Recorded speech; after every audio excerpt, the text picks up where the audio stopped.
السلام علیکم ورحمۃ اللہ وبرکاتہ۔ محترم ناظرین، کیا آپ کو معلوم ہے کہ ہمارے ملک سے تقریباً 45 لاکھ لوگ روزگار کے سلسلے میں خلیجی ممالک میں مقیم ہیں؟ ان میں سے اکثر کا تعلق بلو کلر جابز یعنی کم اجرت والی ملازمتوں سے ہے۔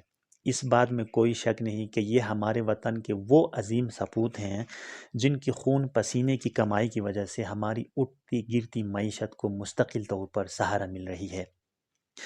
گو مختلف ممالک میں موجود اوورسیز پاکستانیوں کی تعداد خلیجی ممالک میں موجود پاکستانیوں سے کہیں زیادہ ہے، مگر یہاں پر ہم خلیجی ممالک میں مقیم پاکستانیوں کا تذکرہ بطور خاص اس لیے کر رہے ہیں کیونکہ ان کی معاشی و معاشرتی پس منظر نسبتاً کمزور ہوتی ہے۔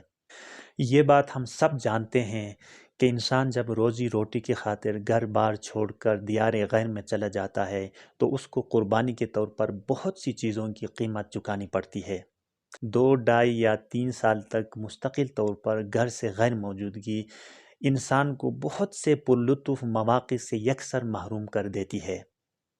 آپ کی پیاروں کی شادیاں چھوٹ جاتی ہیں، عزیزوں کے نماز جنازے رہ جاتے ہیں، بچوں کی پیاری پیاری میٹھی میٹھی شرارتوں پر نظر نہیں پڑتی، والدین کی لاڈ پیار سے انسان محروم ہو جاتا ہے، اس کے علاوہ بہن اور بھائیوں کی رفاقت نصیب نہیں ہو جاتی۔ سب سے بڑھ کر وہ عورت جو آپ کی نکاح میں ہوتی ہے، اس کی عمر آپ کی شدت انتظار کی وجہ سے ادھیڑ بن جاتی ہے۔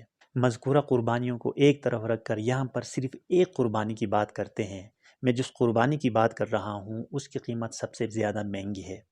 جب انسان بچوں اور اولاد کو چھوڑ کر دیار غیر میں چلا جاتا ہے تو سب سے زیادہ سفرنس اس کی بیوی اور بچوں کو اٹھانی پڑتی ہے۔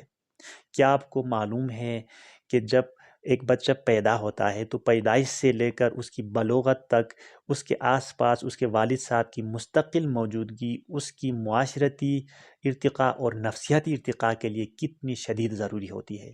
سائیکالوجسٹ کے مطابق جب ایک بچے کو خوراک کی کمی ہوتی ہے تو وہ جسمانی طور پر لاغر ہو جاتا ہے، مگر جب اس کی زندگی میں باپ کی کمی ہوتی ہے تو اس کی شخصیت لاغر ہو جاتی ہے، اور نتیجہ یہ نکلتا ہے کہ ایسے بچوں کی معاشرتی پرفارمنس سے لے کر ان کی تعلیمی پرفارمنس تک سب کچھ بگڑ جاتی ہے۔ اس حقیقت کا اندازہ صرف ان اساتذہ کرام کو ہوتا ہے جن کو ایسے بچوں سے ڈیل کرنی پڑتی ہے۔ اس لیے جو حضرات بیرون ملک کام کے لیے ابھی جاتے ہیں یا آلریڈی ادھر مقیم ہے، آپ اپنا قیام 5 سال سے زیادہ نہ کریں۔ آپ صرف 5 سال کے لیے جائیں، اس دوران دل لگا کر کام کریں، مکمل قناعت سے کام لیں، ہر طرح کی فضول خرچیوں سے پرہیز کریں، تحفے تحائف وغیرہ کلچر سے اپنے آپ کو محفوظ رکھیں، کیونکہ یہ ہماری کلچر نہیں ہے۔ ہم جس پس منظر سے جاتے ہیں، ہم جن حالات میں جاتے ہیں، ہم ان تحفے تحائفوں کا متحمل بالکل بھی نہیں ہے۔